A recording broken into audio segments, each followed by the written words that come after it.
Émancipation. Fanfiction Harry Potter.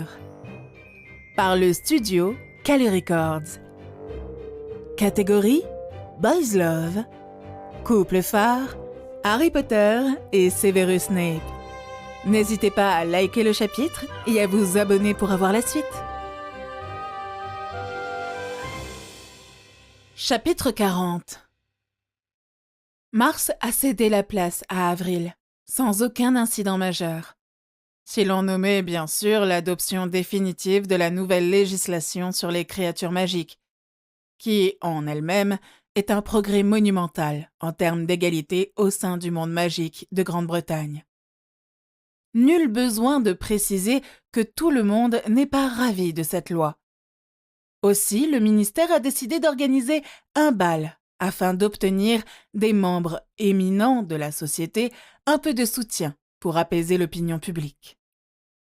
Le bal aura lieu le samedi 21 avril, un jour après le début des vacances de Pâques, pour arranger les invités d'honneur qui se trouvent être encore à l'école, et particulièrement un certain monsieur Potter, qui sera accompagné de son estimé mari, un certain professeur Snape. Lord Voldemort ferme et plie son journal avec cet air de satisfaction qui ne le quitte pas depuis quelque temps. Enfin ses plans peuvent avancer. Il a fait profil bas lors des 6 dernières semaines, à l'exception d'un petit raid ou deux.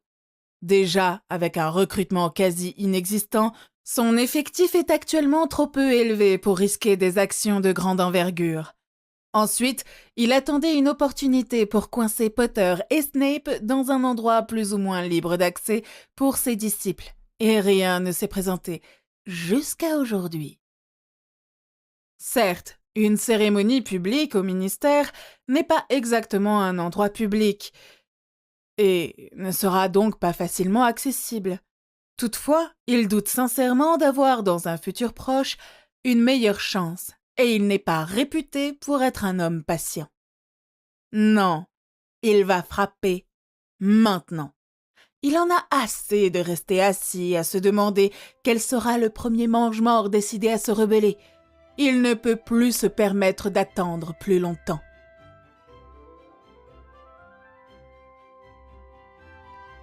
Assis, au bout de la longue table de la salle de réunion du manoir Potter, son mari à ses côtés, Harry surveille les membres du nouvel ordre avec un calme que peu d'entre eux semblent ressentir. Le bal du ministère est dans seulement 1 heure. Voilà pourquoi ceux qui sont censés y assister sont déjà dans leur robe de soirée. Les autres ont revêtu des tenues de combat pour mener, en leur absence, des raids sur les domiciles de nombreux mange-morts. La nervosité ambiante est justifiée. Si ce soir les choses se déroulent bien, cela pourrait vouloir dire une bonne fois pour toutes la fin de la guerre contre Voldemort.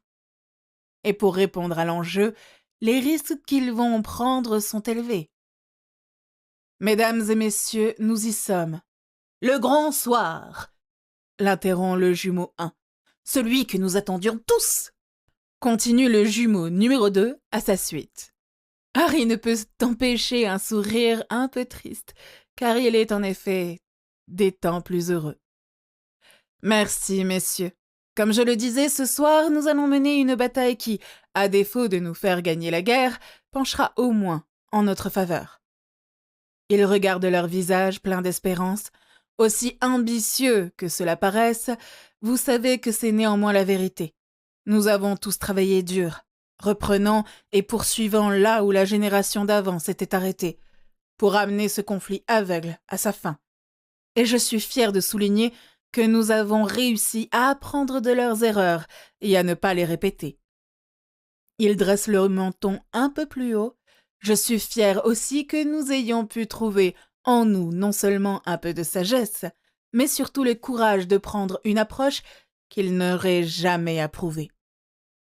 Il sourit tristement en prenant la main de Severus, une des choses qu'il n'aurait pas acceptées, je crains. La même tristesse se reflète chez presque tout le monde. Peu importe le sang, le statut social ou l'appartenance à une maison, D'une façon ou d'une autre, ils ont tous été contraints à dépasser les attentes de leur famille, aussi bien que les leurs, pour se trouver ici aujourd'hui, réunis et partageant un objectif commun. J'ai une chose à ajouter. Ce qu'ils approuvent ou désapprouvent n'a aucune importance. C'est notre vie, notre avenir, et ce que nous en faisons est notre problème. Comment pourrions-nous nous tromper si c'est ce que nos cœurs veulent ? Demande-t-il en faisant le tour de la table et en recoltant des hochements de tête. Peu importe ce que l'avenir va nous apporter, n'ayez jamais honte d'être heureux. Ce que vous avez aujourd'hui, aucun être vivant ne vous le prendra, à moins que vous ne l'y autorisiez. Harry se lève, suivi par toutes les personnes présentes. Vous savez ce que vous avez à faire. Restez unis, gardez votre sang-froid et n'hésitez pas à tuer. Vous devrez alors traverser cette épreuve et vous en sortir en vie. Il leur lance un dernier regard ferme. Allons-y.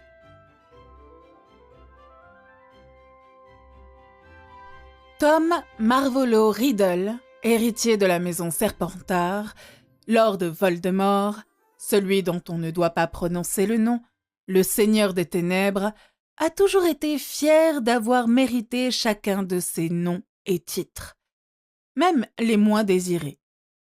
Il a toujours su qu'il était destiné à faire de grandes choses, même lorsqu'il était très jeune. Malheureusement, il n'a pas eu la chance d'être né avec des privilèges, le contraignant à travailler dur et longtemps pour prétendre à la position qui lui revenait de droit, de naissance et de magie. Il a voyagé, acquis des connaissances et des artefacts longtemps crus perdus et, le long du chemin, il a trouvé la richesse et les relations adéquates. Il a plongé dans la magie noire avec un enthousiasme que peu de gens avaient montré par le passé. Sans doute parce qu'ils étaient trop effrayés de payer le prix nécessaire pour gagner un réel pouvoir. Il a vaincu de puissants sorciers, des bêtes mythiques et même les lois de la nature. Il est le seigneur des ténèbres le plus redouté à avoir posé le pied sur terre. Et avec Dumbledore finalement hors circuit, il ne reste plus qu'une chose sur son chemin vers la conquête du monde, à savoir le gamin qui refuse de mourir. S'il était honnête avec lui-même, il admettrait qu'au plus profond de lui, assis sur son trône, entouré de la douzaine d'hommes et de femmes qui attendent le signal de départ, il a des doutes. Il reconnaît que 16 ans auparavant, lorsque l'un de ses espions lui a rapporté à Préolard les premières lignes de la prophétie annonçant la naissance de son vainqueur supposé, il a peut-être agi un peu trop précipitamment. Il a lancé un sort d'oubliette à l'homme après s'être assuré que ce dernier n'en avait parlé à personne. Puis il l'a congédié avec la promesse d'une belle récompense pour ses services, même si l'homme ne se souvenait plus de rien. Riddle ne pouvait pas risquer que l'on sache qu'il pouvait être vaincu.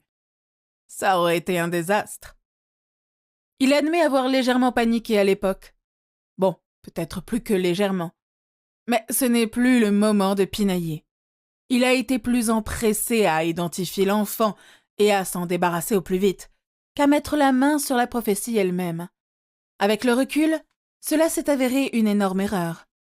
Il reconnaît encore maintenant qu'il est peut-être sur le point de répéter cette erreur. En se précipitant vers l'inconnu, sans autre plan que de tuer le morveux et son traître de mari. Pour en finir avec tout ça. Après tout, il ne connaît toujours pas la totalité du contenu de cette fichue prophétie, et ça l'inquiète. S'il était honnête, il admettrait qu'il agit à nouveau avec trop de hâte, et qu'il doit y avoir quelque chose à propos de ce garçon qu'il ne connaît pas, quelque chose de dangereux. Mais il n'est pas honnête. Pas même avec lui-même. C'est pourquoi les doutes persistants sont rapidement mis de côté.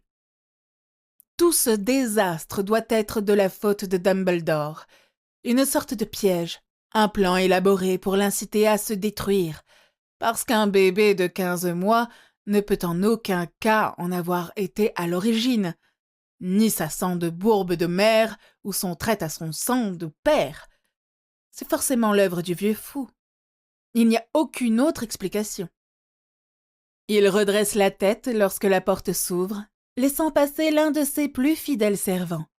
« Monseigneur, tout est en place et prêt pour votre arrivée. »« Bien, ça leur a pris assez longtemps. » Il se lève et s'avance avec grâce, se dirigeant vers la zone de transplanage, ses disciples sur les talons.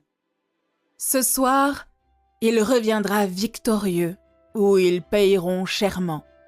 C'est une promesse.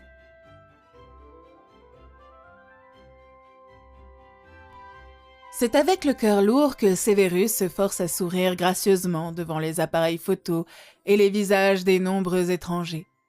Le bal est bel et bien parti et jusqu'à maintenant, c'est un succès absolu. Harry et lui ont partagé quelques danses avant de commencer à faire des rondes dans la salle, en faisant la promotion de la stratégie du ministère, qui est aussi la leur.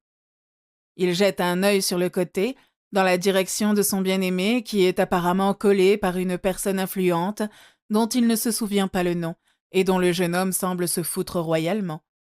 Ça n'a pas d'importance par rapport à ce qu'ils attendent. La chose la plus étonnante est que son calme n'est pas fin. Contrairement à Severus, qui a découvert son premier cheveu blanc, Harry est impatient d'en découdre avec son deuxième ennemi juré. Severus retient un lourd soupir de résignation. Le duel à venir opposera son mari et le Seigneur des Ténèbres, dans un endroit reculé, préparé à l'avance et sans aucun témoin. Pendant ce temps, il devra rester à l'écart jusqu'à ce que ce soit fini, d'une façon ou d'une autre. Severus ne craint pas de laisser Harry s'occuper du Seigneur des Ténèbres. Il a fait tout ce qu'il pouvait, y compris ce qui était prétendument impossible, pour assurer au moins la survie de son amour, si ce n'est pas la victoire. C'est de l'imprévu dont il se méfie. Les caprices du destin qu'aucun mortel ne peut contrôler. Il a peur de tout perdre, si près du but. Comme beaucoup de choses dans sa vie. Que son rêve s'achève et qu'il se réveille dans ses cachots sombres, froids et seul. Une main chaude et rassurante vient s'enrouler autour de la sienne, brisant le flux de pensées négatives. Harry lui sourit et le conduit sur la piste de danse, juste une excuse pour le prendre dans ses bras en public. Et Severus lui en est reconnaissant. En dépit de la promesse qu'il s'était faite à lui-même d'être fort ce soir pour ne pas distraire son époux avec ses larmes stupides, Harry le connaît trop bien pour avaler cela. Ils se meuvent dans un gracieux tandem, perdus dans leur monde juste pour quelques instants, où aucune autre responsabilité n'existe en dehors de celle qu'ils ont l'un pour l'autre. Heureusement, ce monde deviendra un jour prochain une réalité, bien que Severus en doute. Après tout, une chose ou une autre viendra toujours prendre la priorité.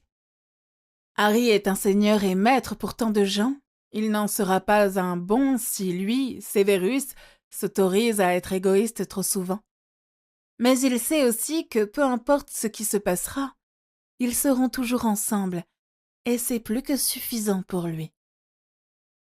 Lorsque les cris commencent à s'entendre, Severus sait que l'intermède intime est terminé. Un seul regard dans les yeux émeraudes de son époux et ils se séparent, baguette à la main, prêts à faire ce qui doit être fait. Il a été ridiculement facile de contourner les protections du ministère, au point qu'on pourrait penser que c'était fait exprès. Voldemort sourit, se complaisant dans le chaos autour de lui. Oh, comme ça lui a manqué! Les cris de terreur et de souffrance, les masses fuyant devant lui, ou du moins essayant de fuir, Les sorts anti-transplanage et les cheminettes bloquées les empêcheront. Il envoie un cruciatus paresseux, un pauvre hère qui passait, tout en cherchant sa proie. Et le voilà, plus loin dans la salle, derrière la table du buffet renversée, en train de lancer des sorts à ses hommes dans un taux de succès plutôt surprenant. D'un simple mouvement fluide de sa baguette, toutes les personnes sur son chemin, Aurore, invitée et quelques malheureux mange-morts, s'en vont voler dans l'air pour finir écrasés contre le mur avec une série de bruits de craquements satisfaisants. La jouissance est pourtant de courte durée, lorsqu'une énorme boule de feu, venant de nulle part, se dirige droit sur lui. C'est à peine s'il parvient à l'éviter. Il trébuche en arrière et relève les manches de sa robe sans pouvoir éviter qu'elle ne soit roussie.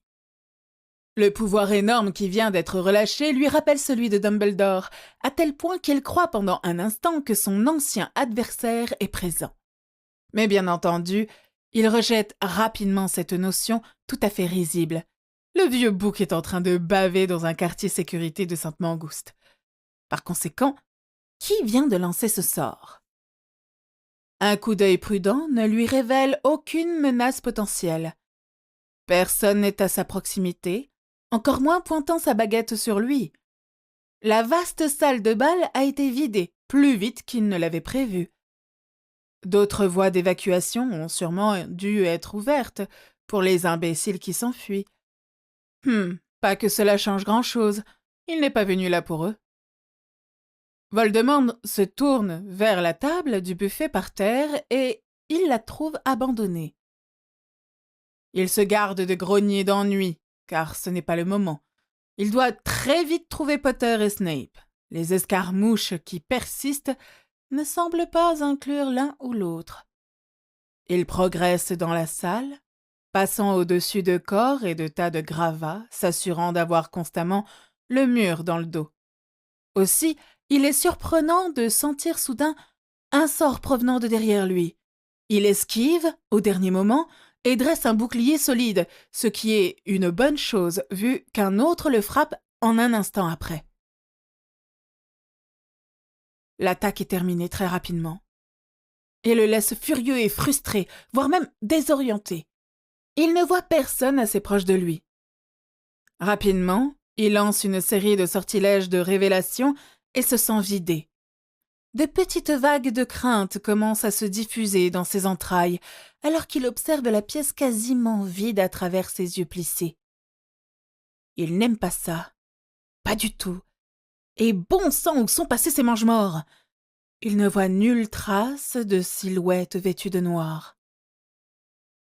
Il est sur le point d'envisager d'abandonner et de regagner son quartier général lorsqu'il sent une forte présence magique réapparaître directement derrière lui. Il se retourne avec un sort sur le bout de la langue et découvre un petit objet voler vers lui et s'attaquer à ses robes. La dernière chose qu'il voit avant de sentir la sensation d'être tiré par le nombril, comme pour un porte-loin, est le visage menaçant de Potter. Malgré tout, alors qu'il est emmené Dieu sait où, il trouve qu'il y a quelque chose de définitivement et horriblement négatif dans cette vision. Vous venez d'écouter Émancipation, une fanfiction Harry Potter, par les studios Calu Records. Si vous avez aimé ce chapitre, n'hésitez pas à le liker. Si vous voulez être notifié du prochain chapitre, n'hésitez pas à vous abonner.